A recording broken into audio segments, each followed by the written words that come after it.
মাহে রমজান মাস আসতেছে, রমজান আসলে সমস্ত কিছুর দাম বেড়ে যায়। দেখবেন ব্যবসায়িকরা অন্য মাসে ব্যবসার কোনো দাম বাড়ায় না, কিন্তু রমজান আসলে মুসলমান ব্যবসায়িকরা সমস্ত কিছুর দাম বাড়ায়া দেয়। কথা বলেন ঠিক কিনা? কত সিন্ডিকেট আমাদের বাংলাদেশে, তেলের দাম বেড়ে যায়, পেঁয়াজের দাম বেড়ে যায়, রসুনের দাম বেড়ে যায়, লবণের দাম বেড়ে যায়, আদার দাম বেড়ে যায়।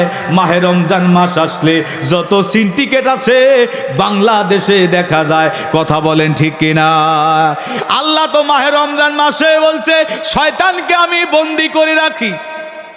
এরপরেও কেন এত অবৈধ কাজ হয়? কেন খাদ্যের মধ্যে ভেজাল মেশানো হয়? কারণ শয়তানের কাজ হলো শয়তানকে সিস্টেম করে মানুষকে তৈরি করে চলে যাওয়া। কথা বলেন ঠিক কিনা? মানুষ শয়তান, জিন শয়তান, খবির শয়তান, আর হুয়া শয়তান, নব শয়তান। 5 প্রকার শয়তান। কয় প্রকার? জোরে বলেন। মানুষ শয়তান।